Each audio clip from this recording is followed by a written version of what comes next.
À 4 mois de l'élection présidentielle, notre Tour de France nous emmène ce soir dans le Nord, un département où le taux de chômage est au-dessus de la moyenne nationale. Délocalisation, fermeture d'usines, et si la réindustrialisation des Hauts-de-France était en marche? Nous retrouvons Amélie Deloy et Guillaume Le Goff au plus près de ceux qui créent à nouveau des emplois ici. On a été les rois de la première révolution industrielle. On a été mis à mal par la deuxième révolution industrielle. Il faut qu'on redevienne des champions de troisième. Troisième révolution industrielle, on se demande un petit peu de quoi on parle. C'est pas concret du tout pour les gens. On a un bassin de talent ici qui est incroyable. Profitons-en.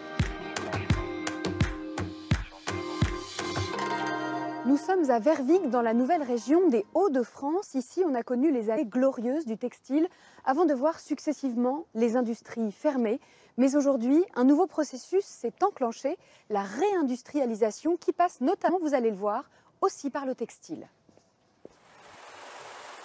Au début du siècle dernier, 1500 personnes travaillaient chez Cousin, spécialiste du fil à coudre.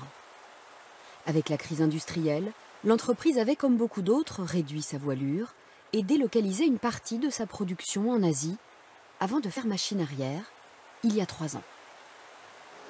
Monsieur Dahl, vous avez rapatrié un atelier de fabrication qui était au Sri Lanka. Pourquoi? C'est redevenu intéressant de fabriquer en France? C'est intéressant parce que le Made in France, c'est quelque chose qui compte.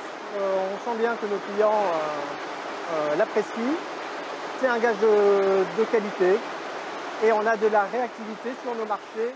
On a chez Prestec une gamme de produits où des Chinois viennent nous voir pour fabriquer et avoir du Made in France. Donc c'est un peu le retour.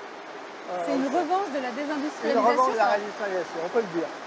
Le retour de l'atelier de tressage en France a permis de créer 30 emplois. Mais pour rester compétitive, l'entreprise doit en permanence innover et trouver des marchés de niche, comme le nautisme ou encore le textile à vocation médicale. Dans cette salle aseptisée, on fabrique par exemple des ligaments artificiels ou des anneaux gastriques.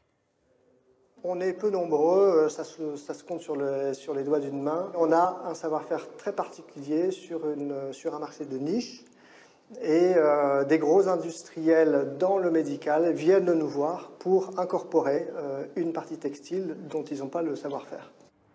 À Roubaix, on ne compte plus les usines désaffectées, mais une industrie d'un nouveau genre est en train de voir le jour. Mathieu, ce skate, c'est vous qui l'avez imprimé? Absolument, absolument. C'est imprimé sur une machine d'Agoma. Comme celle-ci? Comme celle-ci. Notre challenge base, c'était de se dire, pour rendre accessible à tous l'impression 3D, il faut qu'on fasse une imprimante 3D qui soit très simple à utiliser et il faut qu'on la vende pas très cher. Ce qui est important, c'est pas la machine, c'est la pièce que vous fabriquez, puisque cette pièce a une fonctionnalité. Là, j'ai un skate dans les mains et c'est plutôt pour jouer. Mais demain, je peux avoir un presse-agrumes et après-demain, je peux avoir une voiture téléguidée et encore après-demain, je vais pouvoir avoir un robot mixeur. Toutes nos imprimantes sont biosourcées. Les matériaux plastiques que nous utilisons sont issus d'amidon, de maïs, de pommes de terre et de betterave. C'est des imprimantes 3D écolo. C'est des imprimantes 3D le plus propre possible. Il y a forcément un petit peu de métal, il y a forcément un petit peu d'autres matériaux, cartes électroniques notamment. Pour autant, c'est des imprimantes 3D propres. Des imprimantes à 300 € et une entreprise suivie de très près par le nouveau commissaire spécial à la réindustrialisation. Vous savez, réindustrialiser, si c'est pour vouloir refaire l'industrie du siècle dernier, c'est complètement se tromper de diagnostic et disons, on se trompe de voie. La réindustrialisation, la revitalisation, elle va passer précisément par des modes nouveaux d'industrie. Ils ont lancé leurs produits à partir de leur garage ou de leur salon. Et aujourd'hui, vous êtes combien maintenant? Une bonne cinquantaine maintenant. Et vous serez combien l'année prochaine? On va faire à minima un x2, oui. Voilà.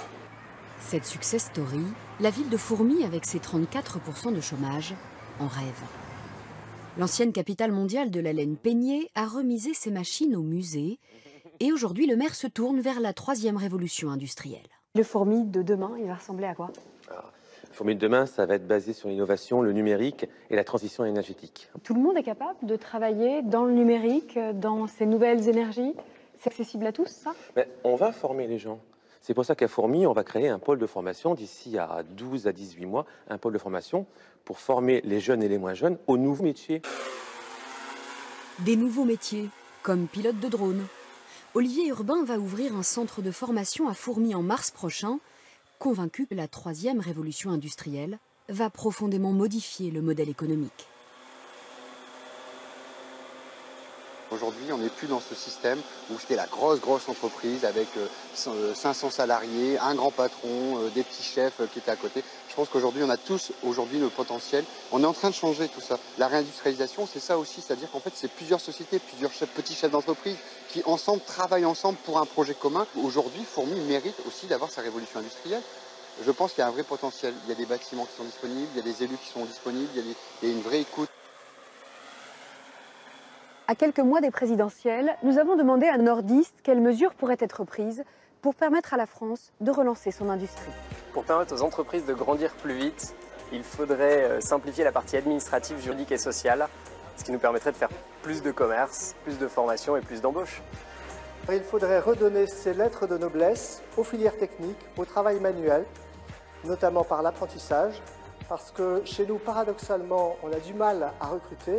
Or, il y a du travail. Il faut faire confiance aux acteurs locaux. Il faut faire confiance à ceux qui ont envie de développer, de participer à cette réindustrialisation. Je suis convaincu qu'aujourd'hui, la réindustrialisation, elle passera par des petites pousses, pas forcément par des grosses entreprises, même si les grandes entreprises sont importantes. Nous quittons les Hauts-de-France, région déjà très engagée dans la troisième révolution industrielle et qui espère maintenant servir d'exemple dans un processus de réindustrialisation enclenché à travers toute la France. Ils auront patienté durant